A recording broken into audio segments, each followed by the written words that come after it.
Bom dia, bom dia, bom dia, a paz do Senhor Jesus. Hoje eu me atrasei um pouquinho, minha caminhada foi um pouco mais tarde, mas deu tudo certo, para a glória do nome do Senhor. Estamos aqui para mais um devocional, mais um café com palavra. Hoje, dia 15 de maio, é dia da família. Dia da família. Então, o nosso devocional de hoje é valorize sua família. É muito importante vivermos em família. Deus nos chamou para viver em família. Quando Deus criou o homem, Ele olhou e disse, não é bom que o homem esteja só. Far-lhe-ei uma disjuntora, uma mulher que lhe seja idônea, uma companheira que lhe seja idônea, porque viver em família é um dos maiores presentes que Deus nos dá. A família, ela é o ensaio para a gente viver em sociedade. A família, ela é um ensaio para a gente ir para o céu. É na família. É na família que a gente exerce os dons. É na família que a gente deve demonstrar o nosso melhor. Eu sempre digo que é na família que a gente deve vestir a nossa melhor roupa. Vez por outra, as pessoas vestem as piores, mas a gente veste a melhor na família. A paz do Senhor Jesus Cristo, minha irmã. Glória a Deus, Deus te abençoe, obrigado pelo seu carinho para conosco. Muito obrigada, irmã Sandra Campeiro. Deus te abençoe também, você, sua casa, sua família, em nome de Jesus. Pai, Senhor, irmã Rose, Deus te abençoe, minha querida. Chegamos no capítulo 13 de Atos. A igreja continua andando. E tem pessoas que são da nossa família consanguínea, né? Tem a nossa primeira família, que são os nossos pais, nossos irmãos. Tem a família que é formada a partir da gente, que somos nós, nosso cônjuge, nossos filhos. E tem a família das pessoas que vão sendo acrescentadas. Tem amigos que eles são mais achegados do que irmãos e vão se tornando parte da nossa família. Eu, para a glória de Deus, eu tenho o prazer de ter alguns desses amigos. Não vou nem citar o nome para não ser injusta com ninguém. Mas eu tenho alguns amigos que são mais achegados do que irmãos. Eu tenho amigos que são meus amigos há mais de 40 anos. Tenho amigos que fazem 35, 38 anos, que são meus amigos. Então, tem amigos de longas datas, glória a Deus. Amém, irmã Neta? Eu vi que você chegou, glória a Deus. Chegou chegando, aleluia. E tem pessoas que caminham junto conosco que nos se tornam família. Assim foi com Paulo e Barnabé, com Paulo e Timóteo, com Paulo e Lucas. Eles foram se tornando parte da família de Paulo. E aqui no capítulo 13 é quando o nome Saulo desaparece e ele passa a ser chamado de Paulo. Aqui no capítulo 13 ele é pela primeira vez chamado de Paulo. E esse nome fica, não sei se você sabe, mas Paulo significa pequeno. Saulo significa exaltado e Paulo pequeno. Então ele mesmo, acho que por decisão própria, toma esse nome de Paulo, porque ele agora se considera pequeno diante da grandiosidade do chamado que ele tem. Diante do Deus que o chamou, o capacitou e o está enviando para fazer a sua obra. E o capítulo 13 começa apresentando a igreja da Antioquia e diz que lá havia muitos profetas e mestres e dá alguns nomes desses homens. Barnabé, Simeão, Lúcio de Cirene, Manaém, que era Colasso de Herodes, e Saulo. Né? Ainda apresenta como Saulo. E ele servindo ao Senhor, orando e jejuando, o Senhor deu uma palavra para aqueles profetas e disse àquela igreja que separassem para a obra do Senhor a Barnabé e a Saulo. E o Senhor confirma dizendo, eu os tenho chamado. E jejuando e orando, impondo as mãos sobre eles, os despediram. E eles já saíram dali para fazer a obra de Deus. E eles chegaram em Chipre. Quando eles chegaram em Chipre, eles encontraram um mágico que tinha por nome Bar Jesus, que traduzido significa ele mais. E eles foram pregar ali o procônsul significa que era alguém, um político importante, Sérgio Paulo, ele era um homem inteligente, o texto afirma que ele era um homem inteligente, e ele era enganado por esse Elimás. Esse Elimás era um judeu, só que mágico, e o texto nos informa que ele era um falso profeta. Ele dizia coisas que Deus não mandava ele dizer em nome de Deus. E ele iludia esse homem chamado Sérgio Paulo, esse procônsul de César. E ele iludia esse homem, e esse homem dava ouvidos a ele. Porém, o texto diz que ele era um homem inteligente.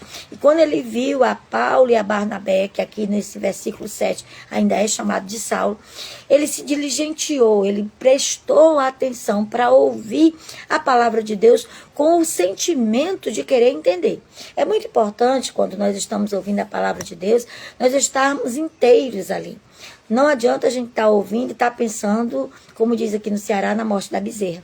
Ou estar pensando no feijão que não botou de molho. Ou na conta da Eno que ainda não foi paga. A gente tem que ser inteiro para ouvir a palavra. Para quê? Para que o Espírito Santo, que convence o homem do pecado, da justiça e do juízo, nos ajude a nos mostrar o que nós temos feito que não tem agradado a Deus e a nos levar para fazer o certo, porque Ele faz também a justiça e nos convencer que se não fizermos, existe um juízo. Para isso nós precisamos estar atentos como esse homem estava à palavra de Deus. E ele mais, o Bar Jesus, como ele era chamado, ele se opunha e ele começou a fazer coisa para tirar a atenção do procônsul, para que o procônsul não gerasse fé no coração. Irmãos, ainda hoje existe esses enviados do inimigo, dentro das igrejas mesmo, tentando tirar a nossa atenção na hora da ministração da palavra.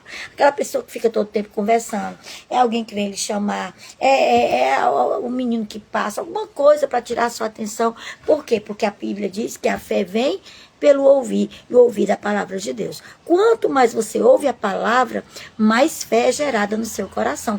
E o inimigo não quer que você tenha fé, porque se você tem fé, tudo é possível ao que crê, mas sem fé é impossível agradar a Deus. Então o inimigo quer que você não tenha fé, para que você não agrade a Deus, porque sem fé é impossível agradar a Deus.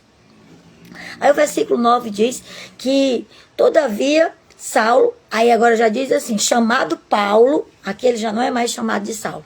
A última vez que ele é chamado de Saulo, é nesse versículo 9. A partir daqui do versículo 9, ele é chamado sempre de Paulo, o pequeno, cheio do poder de Deus. Aleluia, glória a Deus. Aí Paulo, cheio do Espírito Santo, ele fixa os olhos em ele mais, ele olha para aquele homem com firmeza, com autoridade dada pelo Espírito Santo, e ele diz, filho do diabo. Até quando, filho do diabo? Tu vai usar de engano, de malícia? Tu és inimigo da justiça. Tu não te cessas de perverter os retos caminhos do Senhor?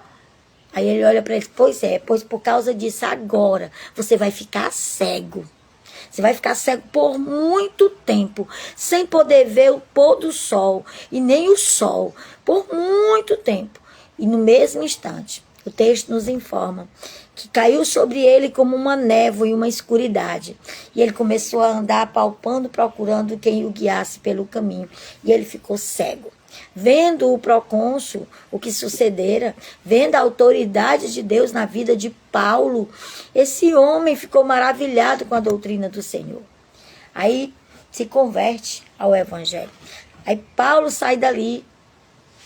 Quando ele sai dali, nessa viagem está Barnabé, está Saulo, e está também João Marcos, que era sobrinho de Barnabé, que vai junto com eles. Só que quando chega no versículo 13, parece que ele acha que é muito difícil essa viagem. E ele resolve retornar. Era um jovem, adolescente. Os historiadores dizem que ele tinha por volta de 17 anos. Então ele achou muito complicado esse caminho com Paulo, e ele resolve voltar para Jerusalém. Mas Paulo e Barnabé, eles vão navegando de Pafos e eles dirigem-se à cidade de Perge, na Panfilha.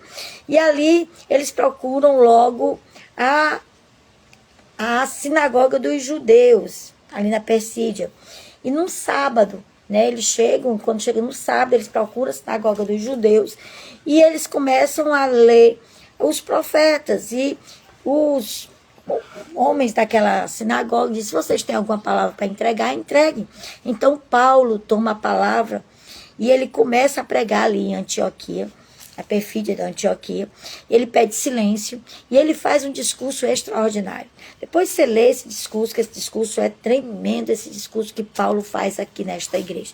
Ele faz um discurso desde que Deus chamou o povo de Israel, que os conduziu ali no Egito, que os tirou do Egito com braço forte e poderoso, que os conduziu no deserto por 430 anos, que aliás, no Egito por 430 anos, os conduziu no deserto por 40 anos. E depois de 450 anos que eles habitavam na terra prometida pelo braço de Josué, que foi conquistado por eles, que é o personagem do nosso devocional de hoje. Aí ele diz que o Senhor, depois dali desses 450 anos, o Senhor levantou Saul, o primeiro rei de Israel. Depois de 40 anos de reinado, o Senhor levanta Davi como rei de Israel. E aí ele diz que desse Davi descendeu Jesus, o Salvador da humanidade, aquele a quem eles, não o reconhecendo, o mataram, o crucificaram, mas a morte não pôde detê-lo. Deus o ressuscitou dos mortos. Ele não viu corrupção e ele está vivo no céu para a glória de Deus. Aí Paulo faz todo esse discurso. O discurso é tão extraordinário que ele, quando vai terminando o discurso, ele diz assim: e por meio dele todo o que crê é justificado de todas as coisas. Isso é o versículo 39, das quais vós não pudestes ser justificados pela lei de Moisés. Paulo diz: por mais que vocês se esforcem, por mais que vocês façam tudo para cumprir a lei, vocês não conseguem cumprir toda a lei. A lei de Moisés, ela era formada por 336 preceitos, porém eles acrescentaram e eles tinham mais de 600 preceitos. Então todos os dias eles quebravam desses preceitos, todos os dias eles precisavam pagar algum tipo de penitência para tentar cancelar a marca daquele pecado que eles haviam cometido por quebrar um preceito. Aí Paulo diz: vocês por si só, vocês não conseguiram, não puderam ser justificados pela lei de Moisés. Aí diz: notai, pois, que não sobrevém o que está escrito pelos profetas. Aí Paulo diz: vede, ó desprezadores, maravilhai-vos e desvencei, porque eu realizo em vossos dias obra tal, que não crereis se alguém vos contar. Paulo diz: tomara que não aconteça essa profecia com vocês. Isso aqui que Paulo está falando, está lá em Abacuque, capítulo 1, versículo 5.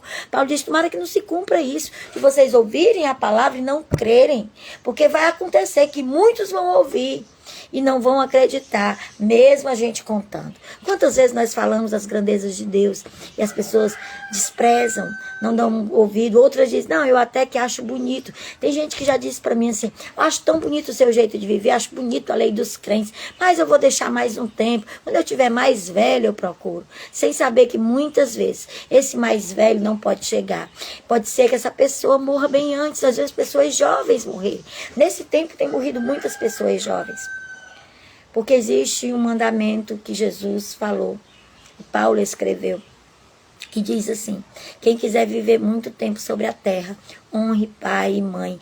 Esse é o primeiro mandamento com promessa. E tem muito filho hoje que não honra pai e mãe e tem perdido a vida jovem. Muitos envolvidos em coisas que não são boas, que não são aconselháveis, que não são corretas e têm perdido suas vidas. Isso é, irmãos, a palavra de Deus, ela se cumpre.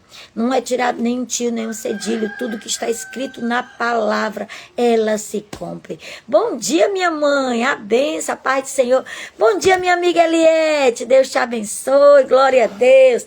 Então Paulo faz essa advertência e eles pregam, e Paulo prega tão bem que ao saírem, os que estavam ali naquela sinagoga rogam que Paulo retorne no próximo sábado para pregar. Então Paulo, quando é no próximo sábado, versículo 44, diz que vem Paulo e Barnabé e uma multidão afluiu para ali para ouvir Paulo e Barnabé. Era muita gente, a sinagoga ficou lotada por dentro e por fora. Você sabe o que aconteceu?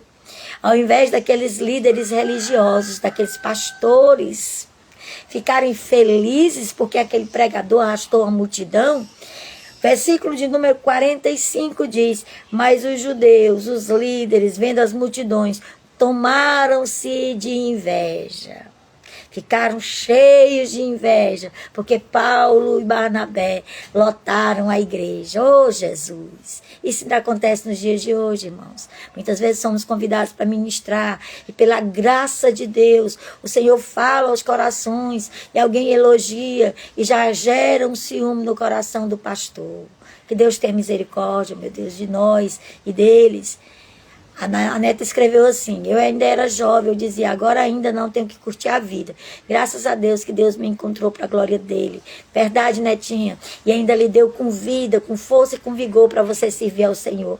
Mas muitos dizem isso e realmente não entregam suas vidas a Jesus. Mas voltando aqui para o texto, a igreja ficou lotada. E ao invés daqueles homens ficarem felizes porque a igreja lotou, ficaram com inveja. Por que não lota quando eu prego? Por que não lota no dia que eu estou ministrando? Por que não lota no culto de doutrina quando eu estou pregando? E começaram a blasfemar contra Paulo e contradiziam o que Paulo dizia. Então Paulo e Barnabé olham para eles e dizem o seguinte: olha, já que vocês não querem, nós vamos agora para o lado dos gentios. Nós vamos pregar para os gentios porque Deus disse que eles também mereciam a vida eterna. E Paulo diz, porque o Senhor disse: eu constituí para a luz dos gentios, a fim de que sejas para a salvação até os confins da terra. Paulo disse: vocês me querem aqui não? Pronto, eu agora vou pregar até os confins da terra. Aonde o Senhor me levar. É tanto que Paulo vai até a Europa. Por causa de Paulo, o evangelho chegou a mim e a você. Foi por causa de Paulo que quebrou a fronteira do evangelho só no Oriente Médio e trouxe o evangelho até a Europa. Da Europa foi para a América do Norte, e da América do Norte ela se expandiu para todas as Américas e para todos os lugares da terra e chegou até nós. Os missionários americanos foram os responsáveis por levar o evangelho por quase todos os lugares existentes. Hoje, até a igreja brasileira tem mandado missionário para os Estados Unidos. Oremos pelos Estados Unidos da América. Oremos por esses países que foram berço do evangelho. E hoje muitos dos seus templos foram transformados em bares, em boates. Só Deus para ter misericórdia. Então Paulo diz, e quando Paulo e Barnabé saem dali daquele lugar, eles batem até a poeira do pé. O pó do pé. Sabe por quê? Porque quem rejeita o evangelho, rejeita servo de Deus que prega evangelho, o Senhor Jesus diz que é para a gente bater até a poeira do pé. Não é para levar nem poeira daquele lugar. Leva para quem quer. O evangelho não é banana podre de feira que se faz promoção de 50 por R$5, não. O evangelho tem valor. Ele é pela graça, mas ele não foi de graça. Jesus deu a sua vida pelo evangelho. Jesus deu a sua vida para que nós pudéssemos pregar a sua palavra. Por isso o evangelho é pela graça, mas não é de graça. Teve um preço e um preço alto, um preço de sangue que nem eu nem você jamais poderíamos pagar. Então valorize o que você recebeu. Bom dia, querida. Paz do Senhor, minha irmã. Quanto tempo não lhe vi aqui nas nossas lives. Deus te abençoe. Deus te abençoe. Pai do Senhor. E concluímos o capítulo 13. O último versículo diz que com tudo isso, os discípulos, porém, transbordavam na alegria do Espírito Santo, porque a cada dia o Senhor acrescentava o número de fiéis. Porque Deus é bom. As perseguições, irmãos, mas a igreja cresce. Sabe por que a igreja no Brasil estagnou por muito tempo? Um evangelhozinho de água com açúcar, de mamão com açúcar. É a perseguição que faz a gente crescer, que faz a gente querer estar mais perto do Senhor, faz a gente orar, faz a gente jejuar, e assim o evangelho se expande. Glória a Deus. Louvado seja o nome do Senhor para sempre. Nosso devocional de hoje tem como título: Valorize sua família. Eu comecei o devocional dizendo que o dia 15 de maio é comemorado o Dia Internacional da Família. Então, que nós possamos valorizar a nossa família. Bom dia, Leidiane, a paz do Senhor. Glória a Deus. E o versículo é Josué capítulo 24 e 15, que todos nós conhecemos de cor. Vocês escolham hoje quem vocês querem servir. Contanto, eu e a minha família, eu e a minha casa, serviremos ao Senhor. Versículo que todos nós sabemos de cor. E precisamos colocar em prática dentro da nossa casa. Josué foi um líder que sucedeu Moisés. Josué foi levantado por Deus. Moisés, Josué esteve com Moisés quase todo o tempo do deserto. Quando Josué gira prosperidade. Mas quando ele completa 12 anos. Ele quer assistenciar Moisés. Ele se torna um sujeito que está ali para levar a Bíblia de Moisés. Não que existisse Bíblia, né? Tinha só os rolos que Moisés ainda estava escrevendo. Mas era um assessor, um assistente. Ele levava as coisas para Moisés. E isso foi fazendo ele caminhar junto de Moisés todo o tempo. E a Bíblia diz que quando ele já era grande, todas as vezes que Moisés estava na tenda, ele estava na porta de fora, esperando Moisés, ouvindo Moisés orar, ouvindo Moisés falar com Deus, ouvindo Deus falar com Moisés. Isso foi gerando intimidade com Deus no coração deste homem. E ele se tornou o líder. E o Senhor, antes de levar Moisés, o Senhor disse para ele, olha, entrega para Josué a capa e unge ele no meio de todo o povo. Passa para ele o cajado e diz que eu estou chamando e separando ele para ser o condutor do povo. Deus mandou Moisés ungir Josué diante de todo o povo. Quando Moisés morre, Josué se torna o líder do povo de Israel. E ele teve uma missão muito importante, ele recebeu uma missão muito importante, conduzir o povo na conquista da terra prometida. Era um homem valente, era um homem de guerra, era um homem, mas mesmo assim ele temeu. O Senhor aparece para ele no formato de um soldado, com espada na mão. Ele diz, tu é do exército inimigo, tu és dos nossos? Ele diz, não, eu sou o Senhor Todo-Poderoso, tira a sandália dos pés, porque o lugar que tu pisas é santo. Para Moisés apareceu na sarça ardente através de um fogo. Para ele apareceu como um soldado, com espada na mão, escudo na mão, para dizer para Josué que ele estava sendo chamado para ser um soldado, um general, para conduzir o povo, para que através de Josué, sob a sua liderança, Israel alcançasse a promessa feita a Abraão. E alcança, eles conquistam a terra prometida. Ao longo da história, Deus ao longo da história demonstra um cuidado muito especial pela família.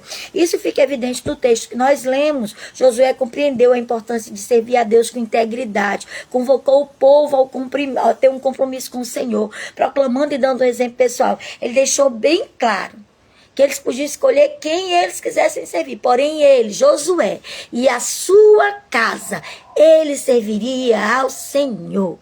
Ele estava determinado que até o seu último suspiro de vida, ele e a sua casa serviria ao Senhor. Aleluia! Que nós possamos também ser determinados nesse quesito dentro do nosso lar. Irmãos, não vale a pena você ser bem-sucedido financeiramente, profissionalmente, até ministerialmente, se isso for ao custo da sua família. Não vale a pena. Seu primeiro ministério é a sua família, é a sua casa que Deus lhe deu para você cuidar. Tenha isso claro no seu coração.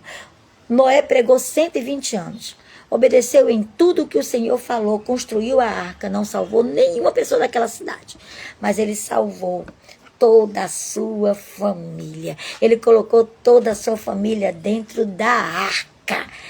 Então, tenha o cuidado de cuidar, de ser um primeiro pastor dentro da sua família. Antes do seu filho aprender na escola bíblica, ele precisa aprender de você.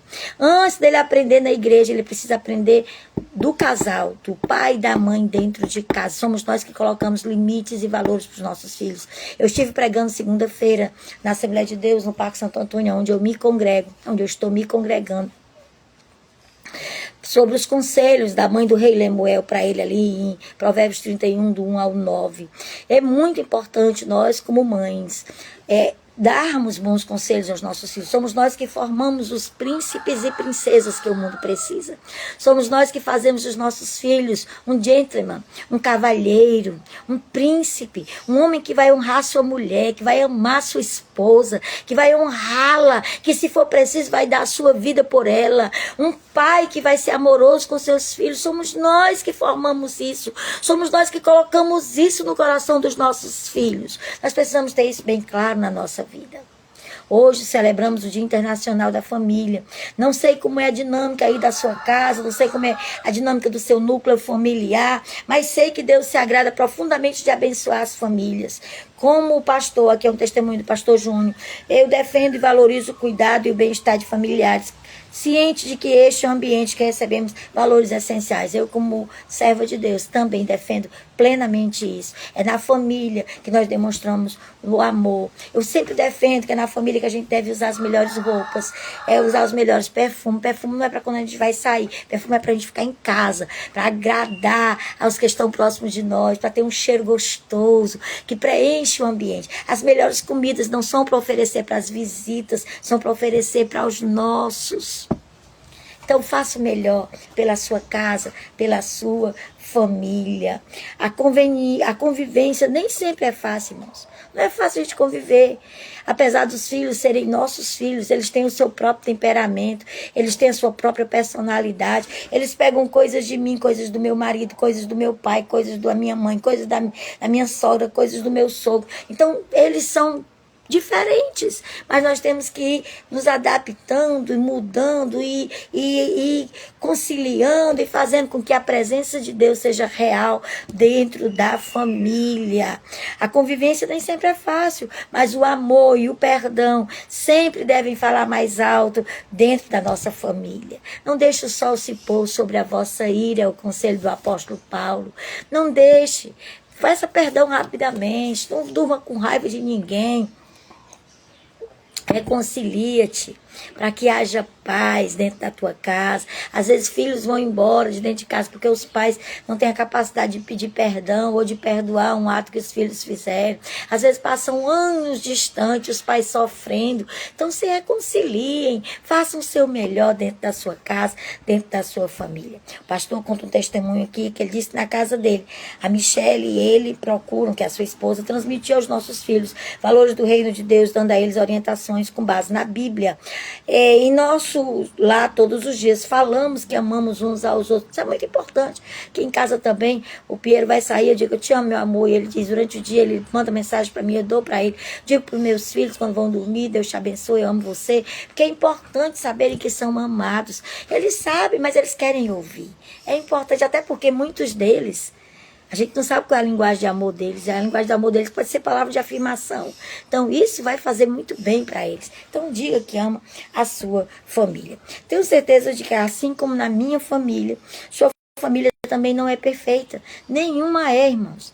É por isso que eu digo que é uma escola, é um lugar onde a gente treina para a igreja, a gente treina para o mundo, a gente treina para o céu. É dentro da família, é dentro da nossa família. Então nenhuma é, pois estamos todos em um constante processo de melhoramento, mas é importante nós reconhecermos que precisamos melhorar. Tem gente que é muito ignorante, tem gente que é muito grosso, tem gente que diz assim, nasci assim, vou morrer assim, e morre mesmo. Mas nós temos a oportunidade de morrer bem melhor do que quando nós nascemos. E ao longo da vida, nós irmos melhorando a cada dia, nos tornando pessoas melhores. Irmãos, eu tenho um imã para atrair pessoas difíceis. Eu tenho um imã. As pessoas difíceis, de temperamento difícil, de jeito difícil, se aproximam de mim. E eu sou uma sanguínea colérica, que todos os dias busca no Senhor domínio próprio. Então eu todos os dias, ao passo que eu sou muito alegre, né? Eu também tenho um temperamento de pavio curto, porque eu sou uma sanguínea colérica. Mas aí o Senhor todos os dias me dá uma porçãozinha de domínio próprio. E eu consigo conciliar e lidar com essas pessoas. Eu trabalho com vendas. E às vezes vem gente aqui na minha loja que bota 50 vestidos em cima do balcão, não leva nenhum. Mas ela conta a vida dela, ela conta o problema. Eu escuto, eu aconselho. E muitas vezes eu oro e a pessoa vai leve. Eu sei que ela não veio comprar um vestido, ela veio só para desabafar. Então seja esse ouvido, seja essa pessoa que tem um coração voltado para abençoar e para ajudar. Glória a Deus. Aleluia. Apesar de nossas dificuldades, compartilhamos de um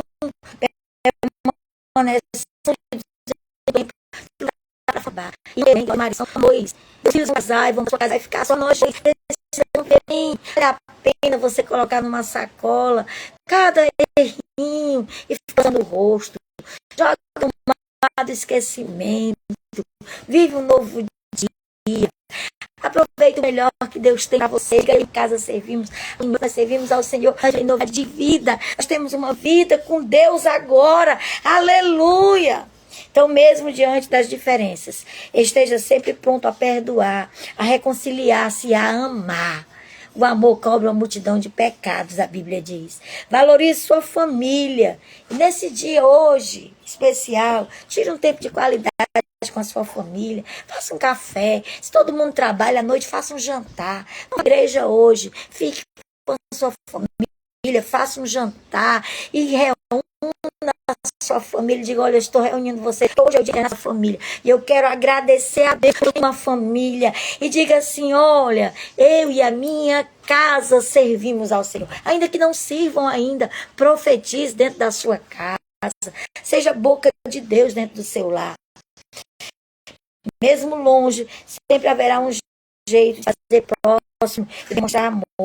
Decida, você mora em outra cidade, liga para ele, manda mensagem no WhatsApp, diz que ama, manda aí um coraçãozinho para sua família. Diz, olha família, eu amo vocês, aleluia. Faça algo diferente de sua família, a sua família. Nossa frase de hoje, é uma escolha que fazemos a todo momento. E a palavra-chave de hoje é família. Sua família é seu maior patrimônio. Nada vale a pena em detrimento da família. Como diz o pastor Josué Gonçalves, nenhum sucesso, nenhuma pessoa bem-sucedida vale a pena se foi em detrimento da família, se custou o preço do casamento ou dos filhos. Então valorize a sua família. Eu poderia ter seguido uma profissão, poderia ter sido bem-sucedida. Hoje eu poderia exercer o direito, que eu gostava muito quando era adolescente, a psicologia, que eu passei a gostar depois de adulta, ou mesmo a pedagogia, que é a minha área, que eu gosto muito de ensinar. Mas eu abri mão de tudo isso para estar com a minha família. Eu prefiro não ser bem-sucedida profissionalmente. Prefiro estar contando as moedinhas para pagar as contas e ter meus filhos firmes, homens honrados, trabalhadores. E os meus netos, hoje eu desfruto da doce companhia dos meus netos, do meu marido, dos meus pais, dos meus irmãos, do que uma carreira bem-sucedida. Nada vale a pena em detrimento da nossa família. Ame sua família. Seja aquela pessoa que os seus filhos olham e dizem assim, eu queria ser igual a minha mãe, eu queria ser igual ao meu pai. Seja aquela pessoa que os amigos dizem, oh, como é bom estar perto de você. Seja aquela pessoa que os seus filhos têm prazer de voltar para casa. Seja uma boa companhia. Essa é a palavra do Senhor. Não tem como eu não me emocionar, irmãos. Porque eu sou muito sensível à voz de Deus. E sou muito sensível. Até pelo meu temperamento sanguíneo, que eu vou do fogo à água em questão de segundos. Então é assim. Me suportem desse jeito. Mas obrigado pela companhia de vocês nesse devocional de hoje. Compartilha com alguém. Manda para alguém essa palavra. Talvez alguém precise desse incentivo hoje para voltar a ter um bom relacionamento na sua família. Então, me ajuda a pregar. Seja missionário junto comigo. Envie essa palavra para um número maior de pessoas que você conseguir. Se você não for penoso para você, se não custar nada, deixa teu like, deixa um comentário, que aí o Instagram entende que é importante e ele já envia também para outras pessoas, para que outras pessoas sejam alcançadas por essa palavra. Eu digo para vocês em nome de Jesus, aqui diante do Senhor e do Espírito Santo, que eu não estou procurando fama, não estou procurando ser reconhecida, não estou procurando nada dessas. O que eu quero é levar a palavra de Deus como Ele me mandou fazer. Na pandemia o Senhor mandou eu criar o Minuto de Esperança, que ajudou muita gente. E agora nesse ano, no dia 15 de janeiro, dia 14, o Senhor falou comigo, disse, compartilhe o devocional, porque muitas pessoas são crentes, mas não fazem devocional. Ajuda elas a fazerem o devocional. E o Senhor mandou fazer esse devocional e eu vou fazer em nome de Jesus até o dia 31 de dezembro. Eu vou esperar uma nova direção de Deus. Se Ele mandar, eu continuo com o novo devocional. Se não, eu paro o devocional e vou fazer outra coisa de acordo com o que o Senhor mandar, porque eu estou aqui para obedecer. Deixa eu orar por você para a gente concluir, que o vídeo acabou ficando muito longo, me perdoe. Amado Deus, querido Senhor, como eu te amo, Senhor. Como eu te amo, porque tu não escolheste só a mim, Senhor. Tu escolheste também a minha família. Muito obrigado, Senhor. Muito obrigado porque eu e a minha casa servimos ao Senhor. Ó Deus querido, que cada uma dessas pessoas que vão assistir esse vídeo, ao vivo, possam dizer, eu e a minha casa servimos ao Senhor. Não é serviremos no futuro, é servimos hoje, no presente. Abençoa cada núcleo familiar, cada clã familiar, se faz presente, unifica os corações, torna um nas tuas mãos. Se for, Deus querido, ministra paz, amor, alegria e domínio próprio, Senhor, na vida dessas pessoas, para que possam habitar em família e serem felizes. Em nome de Jesus. Amém. Amém. Glória a Deus. A paz